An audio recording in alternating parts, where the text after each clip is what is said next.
여러분 안녕하십니까? 조금 있으면 또다시 5.18이 다가오게 됩니다. 자, 5.18과 관련해서 해마다 논란이 되고 있는 것은 이 5.18 유공자의 명단 공개입니다.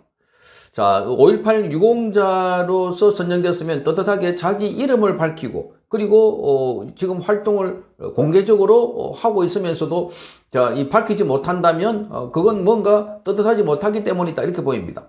자, 유공자로서 온갖 혜택을 다 받고 있으면서도 이름을 밝히지 못하는 이유가 뭘까? 여기에 대해서 한 시민단체가 그 중에 정치인들을 꼭 집어가지고 자, 5.18 유공자 같은데 왜 이름을 밝히지 않나? 왜 본인이 5.18 유공자라고 떳떳하게 말하지 못하고 있나라고 하면서 자, 우원식 국회의장을 비롯해서 정청래, 조국 등 5.18 유공자 명단을 공개하지 않는 정치인들에 대한 고발에 들어갔습니다. 자, 이 건에 보면 서민민생대책위원회는 우원식을 비롯해서 이하경 국회 부의장, 윤호준 행안부 장관, 정청래 더불어민주당 대표, 조국 조국 대표 등 모두 28명을 명예훼손과 직권남용 등의 혐의로 서울경찰청에 고발했습니다. 이와 함께 미공개 전현직 국회의원 5.18 유공자 명단 성명 불상자도 고발 대상에 포함시켰습니다. 그러니까 자, 성명 불상자 이름은 알 수 없지만 지금 5.18 유공자라고 본인이 받고 있는데 여러 가지 혜택을 받고 있는데 이름을 밝히지 않는 사람들도 다 고발 대상에 포함시킨 겁니다. 자, 서민민생대책위원회는 고발장에서 전 국정원 신문관 출신인 요원이 조사했다고 하는 전현직 국회의원 5.18 유공자 명단이 공개되지 않고 있다 이렇게 말하면서 명단 비공개는 5.18 유공자와 광주 시민에 대한 모욕이자 국민적 불신을 초래할 수 있다 이렇게 말하겠습니다. 자, 그러니까 지금 5.18 유공자 명단을 밝혀라 하는 것은 어제 오늘 일도 아니고 자, 5.18 유공자 관련해서는 철저하게 비밀로 붙이고 있는 게 이건 알 수 없다. 왜 그러는지.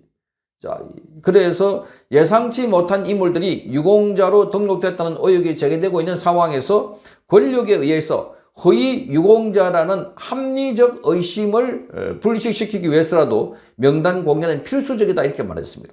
자, 그러니까 유공자가 아니면서도 권력에 의해서 그냥 집어넣어가지고 그 당시에 자, 5.18 유공자를 관리하는 측에서 현재의 여권 인사들을 마구잡이로 집어넣어가지고 유공자로 만들지 않았을까 하는 합리적인 의심이 있다는 겁니다. 자, 이런 합리적 의심을 불식시키기 위해서라도 명단 공개는 필수적이다 이렇게 밝히고 있습니다.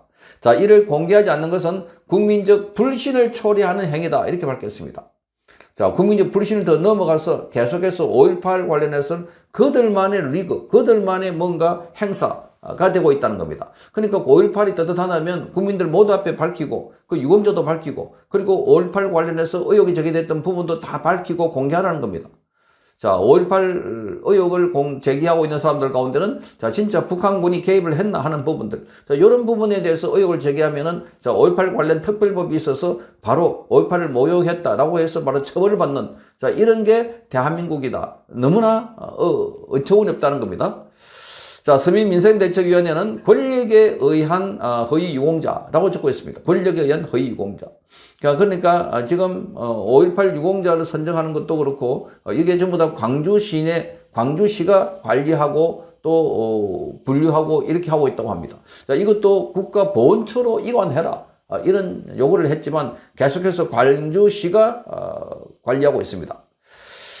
자, 이 서민민생대책위원회는 5.18 유공자 명단 논란이 사실이라면 대한민국 정체성과 가치관을 뒤흔드는 중대한 사안이다. 이렇게 말하면서 철저한 수사를 통해 진실을 밝혀야 한다. 이렇게 촉구했습니다. 자, 그러면서 여기에 관련 인물들을 꼭 집었다. 자, 그러니까 우원식과 이하경, 윤호준, 정청래, 조국 같은 자, 이 28명을 명예훼손과 직권남용 혐의로 서울경찰청에 고발했다고 하니까 자, 이들이 보면은 전민민생대책위원회는 이들이 5.18 유공자가 아니면서 유공자 행세를 하고 있거나 또는 유공자인 것처럼 이렇게 비치고 있다. 그래서 고발해가지고 이 건을 명확하게 밝혀라 이렇게 주장하고 있는 것 같습니다. 지금까지도 5.18 관련해서는 전혀 5.18 유공자라고 보이지 않는 사람들, 이런 사람들이 5.18 유공자이다. 자, 이게 경기도에서 활동을 하거나, 그래서 5.18 관련된 당시에, 자, 중학생이었거나 이렇게 해서 자, 호남 쪽으로 가지 않았던 사람들이 있는데도 불구하고 5.18 유공자로 지정이 됐다 하는 의혹을 받고 있는 사람들. 명단이 공개가 안 되니까 많은 의혹에 꼬리를 물고 있는 상황들입니다. 그래서 일부에서는 자, 북한에 갔더니 자, 5.18에 북한에 참전했던 군인들, 북한 군인들의 묘비가 있더라. 거기 이름이 있더라. 자, 이렇게 해서 또 북한에 참전했던 사람들, 까지도 지금 의혹이 제기되고 있습니다. 자, 이런 게 지금 계속해서 자, 이렇게 썰로 나오고 있는데 왜 5.18 때만 되면 이런 사람들은 자신이 떳떳하다고 생각하면 유공자라고 밝히지 못하고 있나? 국가 유공자라고 하면은 대부분이 본인이 떳떳하게 밝힙니다. 나라를 지키기 위해서 뭐 다쳤거나 나라를 지키기 위해서 본인이 뭔가를 헌신했다고 하면은 국가로부터 여러 가지 보상도 받고 그래서 나중에 죽고 나면은 국립묘지로 가고 그러니까 떳떳하게 고순도 밝히게 되고 그런데 이상하게 5.18 유공자는 그 이름을 밝히지 못하고 있다는 것. 그래서 지금 여기 정치인들부터 이름을 밝히라라고 해서 서민민생대책위원회가 고발을 했는데, 자, 이 조사를 하게 되면은 드러나지 않을까 이렇게 보이는 겁니다. 그런데 또 이런 조사는 제대로 이루어지지 않다는 겁니다. 제대로 이루어지지 않고 있다. 그러니까 지금 경찰이 수사를 하는 과정에도 보면 지금 정치적으로 민감한 사안들은 캐비넷에 집어넣어 버리거나 그리고 시간을 끌고 계속해서 이런 식으로 질질 끌고 있어서 국민들이 모르게 하고 있다는 사실도 많습니다. 자, 5.18을 다가오는데 그런데 정작 5.18 유공자라고 하는 사람들은 나타나지 않고 있는 정말 기이한 풍경이 벌어지고 있다. 이게 대한민국의 민주화 운동의 상징이라고 하면서도 자, 그 정작 당사자, 주인공들은 드러나지 못하고 있는 이런 현실. 정말 언제까지 견뎌야 할까? 안타까운 상황입니다. 성창경 TV였습니다.